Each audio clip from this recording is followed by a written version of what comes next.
حمد و ثنا کائنات کی بجائی بڑائی اور اللہ پاک کی کائنات مالک السماء رب العالمین احکم الحاکمین کے لیے ہے۔ درود و سلام ہو سید المرسلین حبیب الانبیاء جناب محمد رسول اللہ صلی اللہ تعالی علیہ وآلہ وصحبہ وسلم کی ذات گرامی رحمت و برکات۔ معزز سامعین، ذو الحج کا یہ پہلا عشرہ ہے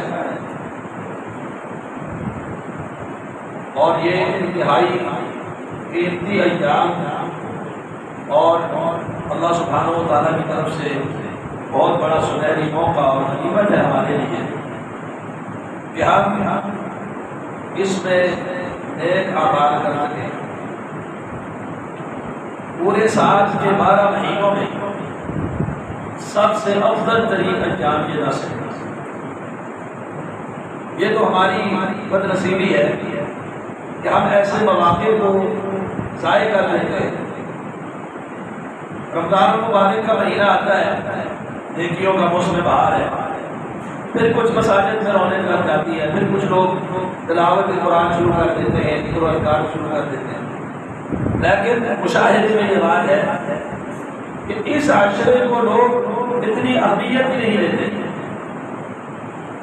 یہ 10 دنوں کو، یہ جو ابتدائی 10 دن ہے، وہ اہمیت ہی نہیں دیتے، ویسے روٹین کے ساتھ جاری ہوتا ہے۔ حالانکہ یہ وہ 10 دن ہیں سورہ فجر میں آیت نمبر 2 میں اللہ سبحانہ و تعالیٰ نے فرمایا والفجر ولیال عشر، 10 راتوں کی قسم ہے۔ اکثر مفسرین یہ نزدیک اللہ سبحانہ و تعالیٰ نے ان 10 ایام کی قسم کھائی، یہ اس عشرے کی، یہ حجہ کے پہلے عشرے کے یہ 10 راتیں اس سے مراد ہیں۔ اور رسول اللہ صلی اللہ علیہ وسلم مسند احمد کے اندر حدیث موجود ہے، دیگر کتب احادیث میں بھی ہے، صحیح بخاری میں 669 سیدنا عبداللہ بن عباس رضی اللہ تعالی عنہ فرماتے ہیں ما العمل فی ایام افضل منها، یہ جو عشرہ ہے، ما من ایام العمل الصالح فیها احب الى اللہ من هذه الايام، یعنی ایام العشر، ابتدائی عشرہ الحجہ کا اس میں کیا جانے والا نیک عمل، چاہے وہ کوئی بھی نیکی ہو، نماز ہو، روزہ ہو، ذکر ہو، صدقہ ہو، کسی قسم کی کوئی بھی نیکی جو ان 10 دنوں میں کی جاتی ہے، اللہ سبحانہ و تعالیٰ کو اس قدر محبوب ہے کہ باقی پورے سال کے دنوں میں کسی دن میں بھی اتنی محبوب نہیں۔ پورے سال کے دنوں میں آپ جو نیکیاں کرتے ہیں، وہ نیکیوں میں ان دنوں میں کی گئی نیکی اتنی زیادہ محبوب نہیں ہے۔ اپنی جگہ پہ وہ بھی محبوب ہے، اپنی جگہ پہ وہ بھی بڑی ہے، لیکن اس قدر زیادہ محبوب نہیں ہے جس قدر زیادہ ان 10 دنوں کے اندر نیکی اللہ کے ہاں محبوب ہے۔ پوچھا بلد جہاد فی سبیل اللہ، اللہ کے رسول صلی اللہ علیہ وسلم، کیا اللہ کی راہ میں جہاد بھی؟ آپ نے فرمایا ہاں، ولن جہاد فی سبیل اللہ، عام دنوں کا جہاد بھی ان اس عشرے کے ایام کا اعمال کا مقابلہ نہیں کر سکتا۔ الا رجل خرج بنفسه وماله، ہاں ایک آدمی اپنی جان بھی لے کر نکلا ہے، اپنا مال بھی لے کر نکلا ہے، واپس کچھ بھی نہیں آیا، خود بھی شہید ہو گیا، اس کا مال بھی وہاں پہ ختم ہو گیا، جان مال دونوں لگا کے جو اللہ کی راہ میں شہید ہو گیا، اس کو چھوڑ کر، وہ تو ہے ہی غنیمت والا، اس کو چھوڑ کر باقی ایام کا جہاد بھی اتنا محبوب نہیں ہے جتنا عشرہ الحجہ کی ہمارے سارے اللہ کو۔ کتنی اہمیت کے حامل تھے، ان دنوں کی قسمیں اللہ رب العالمین کھا رہے ہیں، اور ان دنوں میں امہات العبادات جمع ہو رہی ہے جو پورے سال میں نہیں جمع ہوتی۔ اب رمضان میں روزہ ہے، نماز ہے، عمرہ ہے، لیکن حج نہیں ہے۔ یہ وہ ایام ہے یا امہات العبادات جمع ہے، حج بھی ان دنوں میں، عمرہ بھی ان دنوں میں، روزہ بھی ان دنوں میں، نماز بھی ان دنوں میں، ذکر بھی ان دنوں میں، صدقہ بھی ان دنوں میں، یعنی سارے اعمال مشتمل ہو جاتے ہیں یہاں پہ۔ باقی ایام میں باقی نیکیاں تو ہوگی، حج نہیں ہو سکے، اس میں ساتھ حج بھی ہے۔ تو یہ 10 دن اتنے قیمتی ہیں کہ باقی دنوں میں کیا گیا عمل صالح جتنا قیمتی نہیں ہے جتنا ابتدائی 10 دنوں کا عشرہ الحجہ کا پہلا عشرہ اس کا کیا گیا عمل ہے. تو اس لیے اس موقع کو ہمیں ضائع نہیں کرنا چاہیے کثرت کے ساتھ. اس کے فضائل میں اور بھی بہت ساری بیان ہے لیکن ہمیں کثرت کے ساتھ ذکر اذکار کرنا چاہیے. صحابہ بازاروں میں بھی نکلتے چلتے پھرتے تکبیرات پڑھا کرتے تھے. نماز نفلی روزہ صدقات تلاوت جتنے خیر کے اور نیکی کے طرق ہے عمل ہیں وہ کریں. وہ لوگ کو انتہائی خوش نصیب ہیں جنہیں اللہ سبحانہ وتعالیٰ نے سلسلہ کے ساتھ بیت اللہ کی توفیق بھی عطا فرمائی ہے. وہ حج بھی کرے گی وہ باقی نیکیاں بھی کرے گی. بہرحال جو وہاں نہیں ہے اس سال انہیں حج نہیں بھی کرنا تو وہ یہاں جتنی نیکیاں کر سکتے ہیں ان 10 دنوں میں کرے. ان 10 دنوں کی گئی نیکیاں بہت زیادہ قیمتی ہیں. اور ان میں ایک آئے گا یوم النحر قربانی کا اور ایک آئے گا اس سے پہلے یوم عرفہ عرفہ کا دن. عرفہ کے دن کا روزہ ہے وہ اس کا انشاءاللہ آخر میں بیان کروں گا. اور یوم النحر 10واں دن جو ہے وہ ان 9 میں بھی ان 10 دنوں کی افضل رہتے ہیں. یعنی یہ جو 10 دن سارے سال کے دنوں سے افضل ہے ان میں بھی زیادہ فضیلت والا جو دن ہے وہ ہے یوم النحر 10واں دن قربانی کا. تو قربانی کے دن ایک اہم عبادت ہوتی ہے قربانی کا. تو قربانی کے کچھ احکام آج کے خطبہ میں آپ کے سامنے رکھوں گا اور جو رہ جائے گا وہ چاہے ایک بھی ہمیں اس سے پہلے اسی عشرے کے اندر آ رہا ہے اس سے پہلے سے. تو بہرحال قربانی سیدنا ابراہیم خلیل اللہ علیہ الصلوۃ والتسلیم کی سنت ہے. نبی کریم صلی اللہ علیہ وسلم کی سنت مبارکہ ہے. مسلمانوں کا یہ طریقہ ہے. صحیح بخاری کی روایت کے مطابق آپ صلی اللہ علیہ وسلم نے نماز عید پڑھائی ادا کی اور اس کے بعد فرمایا اول ما نبدأ فی یومنا ھذا نصلی آج کے دن ابتدا ہماری نماز سے فننحر اس کے بعد ہم قربانی کریں. پہلے نماز پھر قربانی کریں. ہم نماز کے بعد جب قربانی کریں گے جو شخص بھی ایسا کرے گا عید کی نماز پڑھے گا اس کے بعد قربانی کرے گا فقد اصاب سنتنا وہ ہمارے طریقے کو پہنچ گیا اس نے ہمارا طریقہ پا لیا.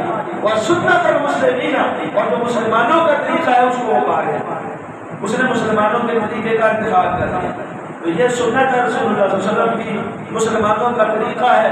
سیدنا ابراہیم خلیل اللہ علیہ السلام کی عظیم ترین قربانی کی یادگار بھی ہے.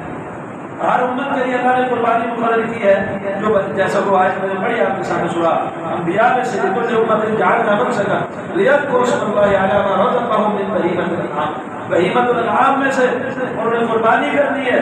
وَإِنَّ صَلَاتِي وَنُسُكِي وَمَحْيَايَ نسک عبادت کے طریقے بھی ہیں اور قربانی بھی ہے. میری نماز میری قربانی میری زندگی میری موت اللہ کے لیے ہے. وَصَلِّ لِرَبِّكَ وَانْحَرْ اپنے رب کے لیے نماز پڑھو اور قربانی کرو. اس کی بہت اہمیت ہے کتاب و سنت کے اندر قربانی کرنے کی.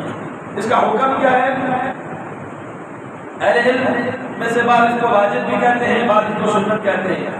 راجے اور دلائل کی روشنی میں یہ تاکیدی سنت ہے. جیسے امام بخاری نے باب قائم کیا ہے تو یہ تاکیدی سنت ہے اور بغیر کسی وجہ کے بغیر کسی عذر کے ہمیں اس سے پیچھے نہیں رہنا چاہیے. اور یہ جو ہمارے ہاں لوگوں کے اندر رائج ہے نا کہ یہ قربانی کا جانور ذبح کرنے سے بہتر ہے آپ کسی کی شادی کرا لیں کسی کو علاج کروا دیں کسی کی مدد کروا دیں اس کے اور بہت سارے دن ہیں اور بہت سارے رستے ہیں آپ اپنی صدقات سے کریں سے کریں لیکن اگر آپ دیں گے بڑے سے بڑا کر دیں گے جو قربانی ہے کرنے کا اجر ہے وہ آپ کو کبھی بھی دوسرے کسی کام میں یہ پیسے لگانے سے نہیں مل سکتا. جہاں خون ہی پانا ہے جہاں جانور ہی ذبح کرنا ہے. اور اس کے لیے کچھ آداب ہیں. پہلی چیز جو شخص کی قربانی کا ارادہ ہے اور یہ نوٹ کرنا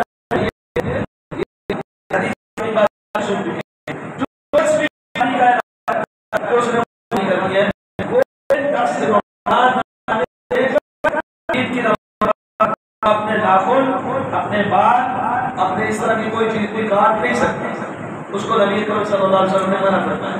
جیسا کہ جامع صحیح مسلم میں حدیث نمبر 1977 ام المؤمنین سیدہ ام سلمہ رضی اللہ تعالی عنہا روایت کرتی ہے نبی کریم صلی اللہ علیہ وسلم نے فرمایا ہے اذا رأیتم ہلال ذی الحجہ، جب تم جو حج کا چاند دیکھو، واراد احدکم ان یضحی، اور تم میں سے کسی ایک کا ارادہ ہے کہ وہ قربانی کرے، قربانی کرنے کا ارادہ رکھتا ہے اور اس ذو الحجہ کا چاند نظر آ گیا ہے، فلیمسک عن شعرہ واظفارہ، وہ اپنے ناخنوں سے بھی رک جائے، اپنے بالوں سے بھی رک جائے. تو اس حدیث میں نبی اکرم صلی اللہ علیہ وسلم نے اور بھی حدیثیں منع فرمایا ہے قربانی کا ارادہ رکھنے والا اپنے بال بھی نہیں کاٹے گا، اپنے ناخن بھی نہیں کاٹے گا. جو ہم صفائی کے لیے ہے جو بھی بال وغیرہ القرآن اور نقش و عبد جو ہے ان کو بھی نہیں کاٹے گا. یہ پابندی ہے اس کے لیے 10 دن. اور یہ جو ممانعت ہے، یہ جو نہیں ہے، یہ تحریمی ہے، یہ نہیں تنظیم نہیں ہے. خیر کوئی بات نہیں، کاٹ لیے تو کوئی چوری ہوگا نہیں، منع ہے کہ آپ نے نہیں کاٹ لیا. اگر کوئی کاٹے گا قربانی ہو جانا الگ بات ہے، لیکن وہ اس حکم کی مخالفت میں گنہگار ہوگا. اب دوسرا مسئلہ، اکثر جب یہ حدیث پیش کی جاتی ہے تو لوگوں کے ذہنوں میں سوال اٹھتا ہے کہ کیا کرے گھر کے بچے، عورتیں اور گھر کے دیگر افراد، ان کے لیے کیا ہوگا؟ تو پہلی بات تو یہ ہے، بعد میں حدیث بھی بیان کروں گا، ایک حصہ یا ایک قربانی پورے گھر کی طرف سے کفایت کرتی ہے، تو پورے گھر کو اس کی پابندی کرنی چاہیے. گھر کا سربراہ جب قربانی کرتا ہے اس کے لیے تو منع ہی منع ہے، لیکن وہ قربانی اس پورے اہل خانہ کی طرف سے ہو جاتی ہے تو پورے اہل خانہ کو اس کی پابندی کرنی چاہیے، اتنے زیادہ بہتر ہے. امام حاکم المستدرک علی الصحیحین میں روایت کرتے ہیں حدیث نمبر 7520 کہ سیدنا عبداللہ بن عمر رضی اللہ تعالیٰ عنہ یہ جا رہے تھے، رستے میں ایک عورت کے پاس سے ان کا گزر ہوا. اب بچے تو نابالغ ہوتے نا، وہ مقرر نہیں ہے، لیکن ایک عورت کو دیکھا جو اپنے بچے کے بال کاٹ رہی تھی انہی 10 دنوں میں، ان پابندی والے دنوں میں وہ اپنے چھوٹے بچے کے بال کاٹ رہی تھی. سیدنا عبداللہ بن عمر رضی اللہ تعالیٰ عنہ نے فرمایا لو اخرتیہ الی یوم النحر کان احسن، اگر یہ بال قربانی تک چھوڑ دیتی، نہ کاٹتی، تو یہ زیادہ اچھا تھا. تو اس سے ثابت ہوتا ہے جو گھر کے بچے ہیں ان کے ناخن بھی نہ تراشیں، ان کے بال بھی نہ کاٹیں، یہ زیادہ بہتر اور زیادہ اچھا اور اجر و ثواب کے لائق ہے کہ گھر کے تمام افراد اس کی پابندی کریں. اب ایک آدمی ہے اس کے بعد استطاعت نہیں ہے، قربانی کرنے کی طاقت نہیں ہے، یا کسی وجہ سے وہ قربانی نہیں کرتی، تو اس پر یہ پابندی نہیں ہے. وہ اپنے بال بھی کاٹ سکتا ہے، اپنے ناخن بھی کاٹ سکتا ہے، قربانی کرنے والے کے لیے پابندی. لیکن اگر وہ شخص بھی بال ناخن نہیں کاٹتا اور نماز کے بعد قربانی کے وقت وہ اپنے بال اور ناخن کاٹتا ہے تو اس کو زیادہ اجر و ثواب ملے گا. جیسا کہ روایت ہے ابو داؤد کے اندر حدیث نمبر 2789 اس کی سند حسن انشاءاللہ. سیدنا عبداللہ بن عمر بن عاص رضی اللہ تعالی عنہ فرماتے ہیں نبی کریم صلی اللہ علیہ وسلم نے فرمایا امرت بیوم الاضحی، مجھے حکم دیا گیا ہے، امرت بیوم الاضحی عیدا جعلہ اللہ لہذہ الامہ، مجھے حکم دیا گیا ہے کہ میں اضحیٰ کے دن کو بطور عید مناؤں جو اللہ نے خصوصی طور پر اس امت کے لیے مقرر فرمائی ہے. عید الاضحیٰ اللہ تعالیٰ نے اس امت کے لیے مقرر فرمائی ہے تو میں اسے بطور عید جو ہے وہ مقرر کرتا ہوں. تو وہاں ایک شخص نے سوال کیا کہ اللہ کے رسول صلی اللہ علیہ وسلم آپ کا کیا خیال ہے؟ اِلَّمْ أَجِدْ إِلَّا مَدِيحَةً أُنْثَىٰ، میرے پاس قربانی کے لیے جانور نہیں ہے، استطاعت نہیں ہے قربانی کی، ایک جانور ہے اور وہ کون سا جانور ہے؟ مدیحہ، دودھ دینے والا، ضرورت کا جانور ہے. گھر کے دودھ کے لیے کوئی بکری وغیرہ ہے، مدیحہ دودھ دینے والا جانور ہے جو گھر کی ضرورت کے لیے ہے. کیا میں اس کو ذبح کر دوں؟ عید کا دن ہے، اس میں قربانی کرنی ہے اضحیٰ کے دن یوم النحر کو، تو میرے پاس صرف ایک دودھ دینے والا انثیٰ مادہ ہے، اس کے علاوہ میرے پاس اور کوئی جانور نہیں ہے، میرے پاس اس جانور کے علاوہ اور استطاعت قربانی کی نہیں ہے. یہ ایک ہی جانور ہے دودھ دینے والا، گھر کی ضرورت کا ہے، آج اس کو ذبح کر دوں؟ آپ صلی اللہ علیہ وسلم نے فرمایا نہیں، اس کو چھوڑ دیں، اپنی ضرورت پوری اور اپنے بال اور اپنے ناخن اور اپنے زیر ناف اور میرے بغل بات کی صفائی کر لینا. بدل کا تمام اضحیت کا عند اللہ عز و جل, اللہ کے ہاں تجھے پوری قربانی کا جو سوال ہے. اب اس میں کچھ کے پاس قربانی کی طاقت نہیں ہے, یہ بھی باتوں سے رک جاتا ہے اور نماز کے بعد اپنے بال ناخن وغیرہ کاٹ لیتا ہے. اللہ سبحانہ و تعالیٰ اس کی نیت پر اس کو بھی قربانی کا پورا پورا اجر و ثواب عطا فرمائے. یہ اللہ سبحانہ و تعالیٰ کی رحمت اور اللہ سبحانہ و تعالیٰ کی مہربانی ہے. ایک تو یہ پابندی ہوگی کہ بال اور ناخن سے رکنا ہے, قربانی کا ارادہ رکھنا ہے. آپ ظاہر ہے قربانی کے لیے جانور خریدیں گے, ان میں کون کون سی چیزوں کا لحاظ رکھنا ہے. سب سے پہلی چیز آپ عمر کے حوالے سے یہ چیز نوٹ کر دیں کہ رسول اللہ صلی اللہ علیہ وسلم کا جو فرمان ہے اور قربانی کی جانور کی عمر کے حوالے سے جو اس کی شرط ہے وہ یہ ہے. صحیح مسلم میں حدیث نمبر 1963 ہے. سیدنا جابر رضی اللہ تعالیٰ عنہ حدیث کے راوی ہیں, فرماتے ہیں کہ نبی کریم صلی اللہ علیہ وسلم نے فرمایا لا تذبحوا الا مسنہ, سوائے مسنہ جانور کا دوسرا جانور نہ ذبح کرنا. مسنہ کون سا ہوتا ہے؟ دونتا. سوائے دونتے کے دوسرا جانور آپ نے ذبح نہیں کرنا. الا ان یعصر علیکم فتذبحوا جرعۃ من اللہ. ہاں اگر وہ مسنہ تمہیں نہیں ملتا, مشکل ہے. مشکل کیسے ہے کہ آپ پوری مارکیٹ میں گھوم چکے, آپ کو کوئی دونتا جانور نہیں ملا. دوسرا دونتا جانور تو ہے لیکن آپ کی پہنچ نہیں ہے, آپ کے لیے مشکل ہے, نہیں ملتا, مشکل ہے, تنگی ہے. فتذبحوا جرعۃ من اللہ, پھر اونٹ کا نہیں, پھر بکر گائے وغیرہ کا نہیں, پھر صرف ران کا, بیر اور دمبے کا, اس کا کھیرا کر سکتے ہیں. صرف اس ایک قسم کا کھیرا ران کا, یہ بیر دمبے کا کھیرا کر سکتے ہو. اس کے علاوہ صرف مسنہ ہی کرنا ہے. اور یہ جو دوندا ہی کرنا ہے, یہ جو ہے یہ بھی صرف اس صورت میں ہے جب آپ کو نہیں ملتا.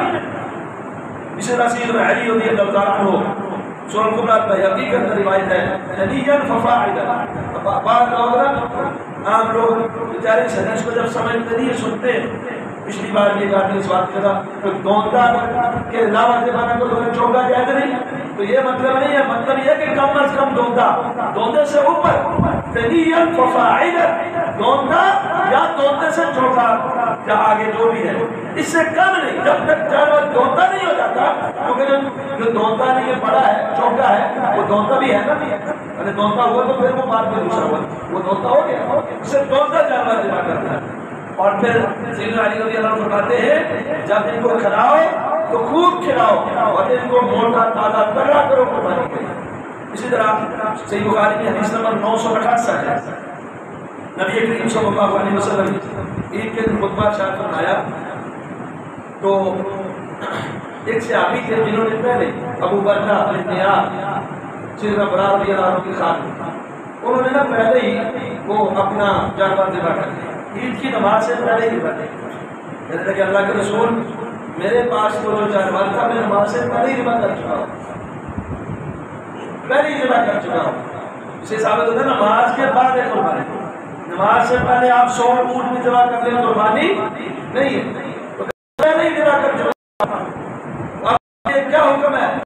آپ صلی اللہ علیہ وسلم سے وہ کہنے لگے کہ اب عندی جذعۃ خیر من مسلم. ہمارے باتوں کہتے نا ہے جی عمر پوری ہے, بڑا تگڑا ہے, عمر کو دوندا نہیں ہوا لیکن عمر پوری ہے اور ہے تگڑا. عمر کیسے پوری ہے؟ عمر پوری تب ہوگی جب دوندا ہوگا, اور تگڑا ہے اس کی کوئی ضرورت نہیں ہے, کیونکہ انہوں نے کہا کہ میرے پاس کھیرا ہے, کھیرا دوندا نہیں ہوا لیکن دونتے جانور سے زیادہ بہتر ہے, تگڑا ہے, تازہ ہے, موٹا ہے, اس سے زیادہ بہتر ہے. آپ نے فرمایا کہ محفوظ ذبح کر لیں ولن تجزی احد, اور اس کے علاوہ کسی ایک کے لیے تیرے بعد جگہ تیرے بعد کسی ایک کے لیے جائز نہیں. ذبح کر لے, تیرے بعد کسی کے لیے بھی کھیرا ذبح کرنا جائز نہیں. یہ واضح حدیث ہے کہ کھیرا جب تک دوندا نہیں ہو جاتا اس کو قربانی میں ذبح کرنا جائز ہے ہی نہیں, قربانی ہوتی نہیں ہے. قربانی کی شرائط میں عمر کے حوالے سے جو شرط ہے وہ دونتے کی. دوسرا عیوب کے حوالے سے 4 عیوب بڑے معروف نبی علیہ السلام نے بیان فرمائے 2800 2802 صحیح ابو داؤد کے اندر صحیح سند کا حدیث ہے، دیگر کتب کے اندر موجود ہے۔ آپ صلی اللہ علیہ وسلم نے یہ 4 عیوب بیان فرمائے، اربع لا تجوز فی الاضاحی، 4 ایسے ہیں جو قربانی کے اندر جائز نہیں ہے۔ قربانی کے جانور میں اگر یہ 4 عیب ہوں گے تو وہ قربانی کے لائق نہیں ہوگا۔ العوراء بین العوراء، ایک ہے کانا، کیسا کانا؟ جو جس کا کانا پر واضح ہو، پتہ جب تو دیکھ کے واضح طور پہ پتہ چل جاتا ہے یہ کانا ہے۔ دوسرا والمریض، ایسا لاغر کمزور مریض بیمار جس کا مرض واضح ہو۔ العجا، لنگڑا، جس کا لنگڑا پن واضح ہو، جو نہیں آ سکتا قربانی ہے اس قربانی کے لیے۔ اور ایسا کمزور دبلا اور پتلا جو ہڈیوں کا ڈھانچہ ہو، ہڈیوں کا بن چکا ہے، اس کے اندر کچھ بھی نہیں ہے، اتنا لاغر شک کالا نہیں، بغیر ٹوٹی ہوئی نہیں اس کی ٹانگ وغیرہ، لیکن وہ اتنا لاغر اور کمزور ہے بالکل ہڈیوں کا ڈھانچہ ہے، تو ایسے جانور کی بھی قربانی جائز نہیں ہے۔ اسی طرح جامع ترمذی حدیث نمبر 1503 سیدنا علی فرماتے ہیں کہ نبی صلی اللہ علیہ وسلم نے ہمیں حکم دیا تشریف العین والأذنین، کہ جب جانور خریدنے کے لیے جائیں تو ہم غور سے اس کی آنکھیں بھی دیکھیں اور اس کے کان بھی دیکھیں۔ کان اور آنکھیں چیک کرنا یہ رسول اللہ صلی اللہ علیہ وسلم کا حکم ہے۔ تو جس طرح یہ 4 عیب کسی جانور کے اندر ہو وہ قربانی کے لائق نہیں ہے۔ اسی طرح ایک عیب ہے ابو داؤد میں حدیث نمبر 2805، کسی کا کان چرا ہوا ہے یا سینگ ٹوٹا ہوا ہے، یہ جانور کی قربانی کے قابل نہیں ہے۔ نبی اکرم صلی اللہ علیہ وسلم نے کہا ان یضحى بأنبار الأذنین والقلب، کہ کان کٹا اور سینگ ٹوٹا جانور قربانی کے لیے جائیں گے۔ لیکن یہاں ایک بات یاد رکھیں، معمولی نقص معاف ہے، اور نقص صرف وہی نقص ہے جس کو حدیث نے نقص بیان کیا ہے، یہ قربانی جائز۔ اس کے علاوہ اگر کوئی نقص ہوتا ہے تو وہ قربانی میں جائز۔ مثلا ابو داؤد کی حدیث ہے کہ اس کا دانت بھی ٹوٹا ہوا ہے، تو فرمایا اگر تمہارا دل مطمئن نہیں نہ کرو، کسی کے لیے حرام مت کرو۔ نبی علیہ السلام نے دانت ٹوٹ جانا اس کو عیب شمار نہیں کیا۔ عیب وہی ہے جو حدیث نے بیان کر دیا کہ جس طرح یہ لنگڑا ہے، کانا ہے، یہ عیب ہے، ان کی قربانی نہیں ہوتی۔ تو معمولی نقص معاف ہے۔ مثلا سینگ ہے، سینگ اگر معمولی سا اوپر سے ٹوٹ گیا کوئی حرج نہیں۔ سینگ کے اوپر جو کیپ ہوتی ہے، ٹوپی، وہ اوپر وہ بنا ہوتا ہے خود سا، وہ اگر اتر جاتا ہے کوئی عیب نہیں ہے۔ کان میں کوئی معمولی سا نقص آ جاتا ہے، یہ کوئی عیب نہیں ہے۔ کان بعض روایت میں جیسے صحیح بن مسلم رحمہ اللہ نے بتایا سینگ آ جائے یا اس سے زیادہ ٹوٹا ہوا ہو، کان چیر کے اس کا لٹکا دیا گیا ہو تو یہ عیب ہے۔ تو معمولی چھوٹا موٹا ہو، اب کسی جانور کے کان میں مثلا کانٹا لگتا ہے، لوگ پکڑ پکڑ کے وہ تصویریں بنا کے شیئر کرتے ہیں، اس کی قربانی جائے تو مجھے کان میں غور سے دیکھو کہاں سا وہ کانٹا کیسے لگ گیا، کوئی مسئلہ نہیں، وہ معمولی ہے، کوئی مسئلہ نہیں۔ سینگ معمولی سے کہیں سے نکل گیا کوئی مسئلہ نہیں، اس کے اوپر سے وہ کیپ نکل جاتی ہے کوئی مسئلہ نہیں۔ اگر واضح سینگ ٹوٹا ہوا ہے ایسے جانور کی قربانی کرنا جائز اور درست نہیں ہوگا، یہ عیب شمار ہوگا۔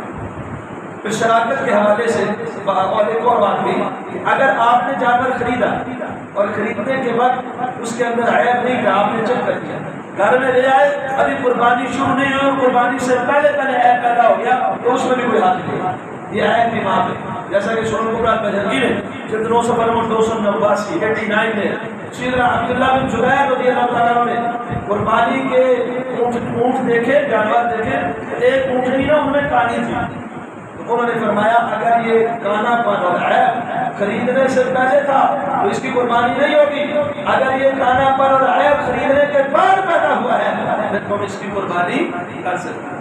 اب تک میں مختصر کرتا ہوں اگر تھوڑا ہے شراکت کے حوالے سے، ایک اونٹ یہ معروف مسئلہ ہے، اس کو زیادہ بیان کرنے کی ضرورت نہیں ہے میرے خیال میں۔ اونٹ کے اندر زیادہ سے زیادہ 10 افراد شریک ہو سکتے ہیں، یہ زیادہ سے زیادہ کی لمٹ ہوتی ہے، اور گائے کے اندر، گائے بھینس کے اندر 7 افراد، یہ زیادہ سے زیادہ لمٹ ہے۔ اس سے کم ایک آدمی 100 اونٹ بھی ذبح کر لے کوئی مسئلہ نہیں، 10 بکریاں ذبح کر لے کوئی مسئلہ نہیں، 2 آدمی مل کے بیل ذبح کر لیں، 3 مل کے کر لیں، 4 مل کے کر لیں، کوئی حق نہیں ہے اس میں۔ یہ کہنا کہ 7 ہی حصے کرنے ہیں، ایک حصہ نہیں ملا تو پریشان بیٹھ جائیں، 6 کر لیں کوئی مسئلہ نہیں۔ یہ حق لینا کہتا ہے کہ 7 سے زائد افراد قربانی نہیں کر سکتے ایک گائے کے اندر، سے زیادہ نہیں کر سکتے، زیادہ زیادہ نظر اس سے کم جتنے آپ کی کام، اس میں کوئی حال نہیں۔ اور یہ شراکت جو گھر والے ہیں، ایک آدمی اگر گھر کا سربراہ قربانی کرتا ہے، ایک گھر کی طرف سے ایک حصہ یا ایک گھر کی طرف سے ایک بکری کا بھی کر لے، کوئی حد نہیں، بیوی الگ کرتی ہے، خامد الگ کرتا ہے، بچے الگ کرتے ہیں، کوئی حد نہیں۔ لیکن اگر کوئی ضروری سمجھ کے کرتا ہے، یہ خامد کی قربانی ہے، میرا بیوی کے لیے ضروری ہے وہ الگ کرے، ایسا کوئی مسئلہ نہیں۔ یہ خامد کی قربانی ہے، بچہ اپنی الگ کرے، ایسا کوئی مسئلہ نہیں۔ کچھ لوگ اس کے لیے صاحب نصاب کی شرط لگاتے ہیں، قربانی میں شریعت نے نصاب مقرر نہیں فرمائی، قربانی کے لیے شریعت نے کوئی نصاب مقرر نہیں فرمائی، بس آپ کے بعد استطاعت ہے جانور ذبح کرنے کا، اس کے لیے کوئی نصاب یا صاحب نصاب کی شرط نہیں، اور اس کے لیے کوئی نہیں ہے کہ عورت الگ کرے ہی کرے، کرتی ہے تو کوئی مسئلہ نہیں، کرے جتنا زیادہ کر سکتے ہیں کرے، لیکن ایک گھر کی طرف سے ایک قربانی کافی ہے، جیسا کہ ابو داؤد جامع ترمذی میں حدیث نمبر 1505 ہے، سیدنا ابو ایوب انصاری رضی اللہ تعالیٰ عنہ سے پوچھا گیا کیف کان الضحایا علی عہد رسول اللہ صلی اللہ علیہ وسلم، رسول اللہ صلی اللہ علیہ وسلم کے دور میں قربانیاں کیسی ہوتی ہیں؟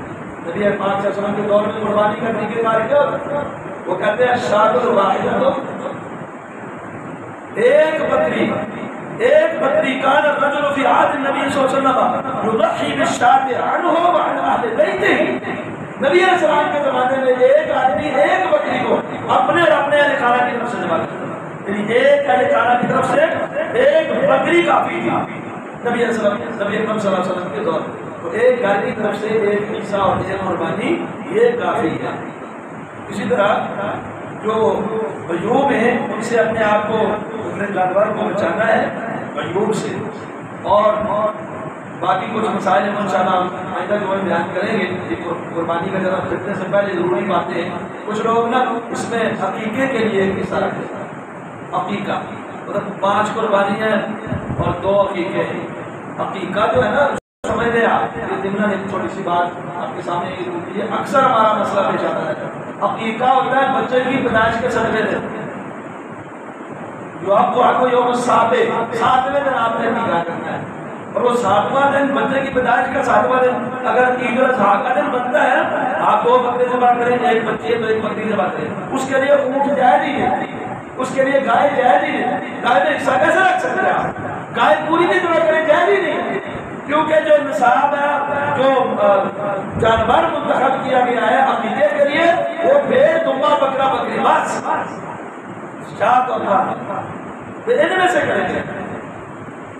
انل غلام شاطان مکافاتان، 2 بکریاں بکرے ایک جیسے بچے کے لیے، وانل جاریہ شاط، اور بچی کے لیے ایک بکری، وہ الگ ہے، قربانی الگ ہے۔ گائے کے اندر اگر 7واں روز کسی بچے کا بکرا بھی ہے، حصہ رکھیں گے، عقیقہ نہیں ہوگا۔ عقیقے کے لیے بکرا، بکری یا دمبا، بھیڑ ضروری ہے، اس کے علاوہ اونٹ بھی اگر قربان کیا جائے عقیقہ نہیں ہوگا، اس لیے یہ حصہ رکھنے کی ضرورت نہیں ہے۔ دوسری بات ہے کہ میت کے لیے کچھ لوگ حصہ رکھتے ہیں، ایک تو یہ ہے، یہ بات بھی غور سے سمجھیں، میت کی طرف سے مستقل قربانی کرنا رسول اللہ صلی اللہ علیہ وسلم سے ثابت ہے۔ مستقل قربانی کا کیا مطلب ہے؟ ایک قربانی آپ اپنی کر رہے ہیں، ایک اپنے دادا جی کے لیے، فوج شدہ ہے ان کے لیے، ایک حصہ آپ کا ہے، ایک حصہ کسی فوج شدہ کے لیے۔ اس پر کتاب و سنت میں کوئی دلیل موجود نہیں ہے۔ ایک شخص کی وفات کے بعد اس کی قربانی کوئی دوسرا کرتا ہے، حج بدل موجود ہے، عمرہ موجود ہے، دعا اس کے لیے کریں، ارسال ثواب کے کچھ اور طریقے بھی ہیں وہ بھی کریں، لیکن کسی کی طرف سے قربانی مستقل طور پر کرنا یہ ثابت ہے۔ اس پر ایک روایت پیش کی جاتی ہے ابو داؤد کے اندر ایک حدیث ہے، آج کل اخباروں میں بھی آتی ہے یہ حدیث کہ نبی کریم صلی اللہ علیہ وسلم کی طرف سے سیدنا علی رضی اللہ عنہ قربانی کیا کرتے ہیں، اور وہ ایک قربانی اپنی طرف سے کرتے تھے، ایک نبی علیہ السلام کی طرف سے۔ اور جو لوگ یہ کہتے لکھتے ہیں وہ کہتے ہیں میت کی طرف سے قربانی جائز ہے، کیونکہ حضرت علی رضی اللہ تعالیٰ عنہ ایک قربانی اپنے لیے کرتے تھے، ایک قربانی کس کے لیے کرتے تھے؟ رسول اللہ صلی اللہ علیہ وسلم کے۔ تو نبی علیہ السلام کو میت بھی کہتے تھے اور کہتے ہیں موت بھی نہیں ہوئی، آپ کہتے ہیں نبی علیہ السلام موت نہیں ہوئی، زندہ ہے، موت ان پہ آئی نہیں، ہم تو حیات والے ہیں، تو پھر میت کی قربانی کیسے ثابت ہو گئی؟ حضرت علی اگر نبی علیہ السلام کی طرف سے کرتے تھے، میت کی کیسے ثابت ہو گئی؟ میت کی تو تب ثابت ہو آپ یہ مانے نبی صلی اللہ علیہ وسلم موت ہوئے، پہلی بات تو یہ ہے۔ دوسری بات یہ ہے کہ یہ روایت ثابت ہی نہیں ہے، اس میں ایک راوی ابو الحسناء مجہول ہے، اتا بتائیے ایک راوی ہے شریک القاضی مدلس ہے، ان سے روایت کر رہا مدلسین کا اصول ہے، ایسی روایت ثابت قبول ہے۔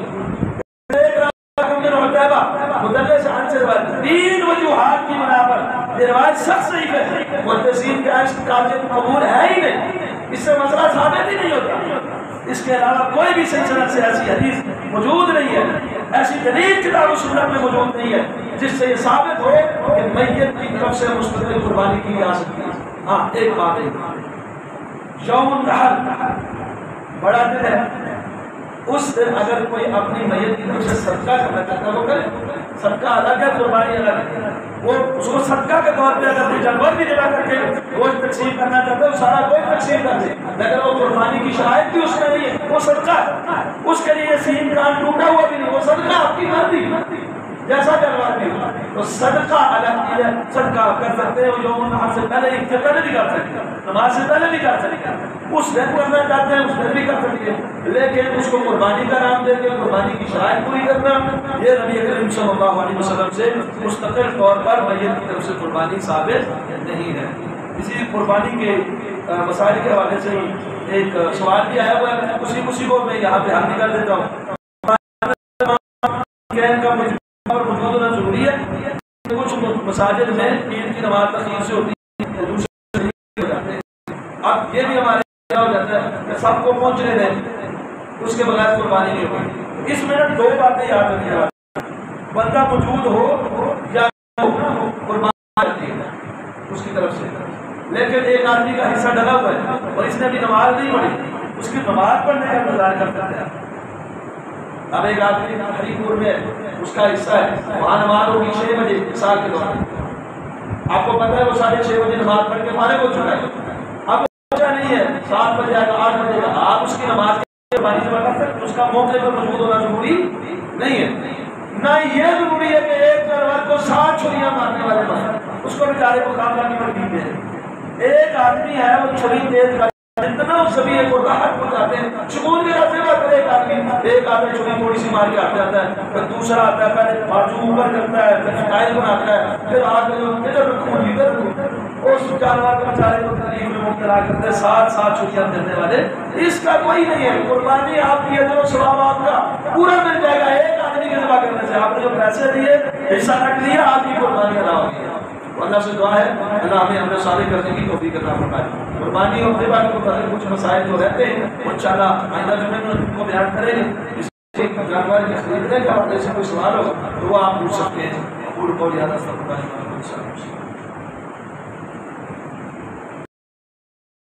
ان الحمد لله نحمده ونستعينه ونستغفره ونعوذ بالله من شرور انفسنا وسيئات اعمالنا من يهده الله فلا مضل له ومن يضلل فلا هادي له واشهد ان لا اله الا الله وحده لا شريك له واشهد ان محمدا عبده ورسوله اما بعد فان خير الحديث كتاب الله وخير الهدي هدي محمد صلى الله عليه وسلم وشر الامور محدثاتها وكل محدثة بدعة وكل بدعة ضلالة وكل ضلالة في النار۔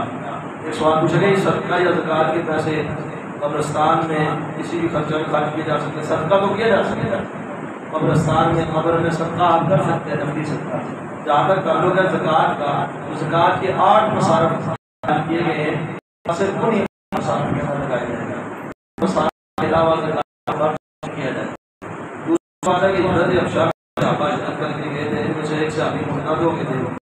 اگر یہ طریقہ یہ بات صحیح ہے اگر سچ ہے تو اس کا نام کیا تھا؟ پہلی بات یہ ہے کہ صحابی محتاط ہو گئے تھے، یہ بات بنتی نہیں، ججتی نہیں۔ اس کی یہ تعریف صحابی کی تعریف ہے جس نے نبی صلی اللہ علیہ وسلم نے ایمان رکھا اور اسی حالت میں اس کی وفات ہوئی۔ یہ صحابی تو جو مرتد ہو گیا تو سامنے دونوں صحابی کیسے ہو گیا؟ صحابی نہیں ہے وہ۔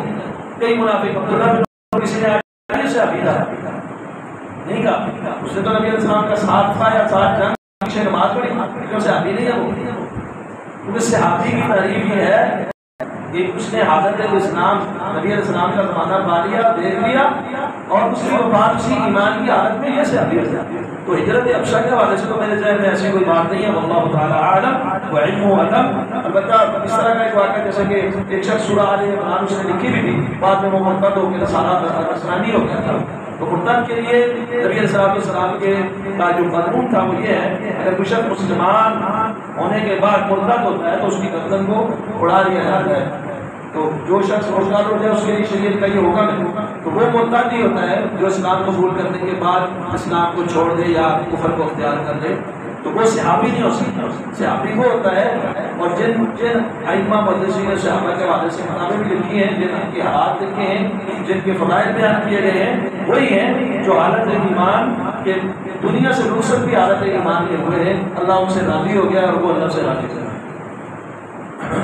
الحمد لله نحمده ونستعينه ونستغفره ونعوذ بالله من شرور انفسنا وسيئات اعمالنا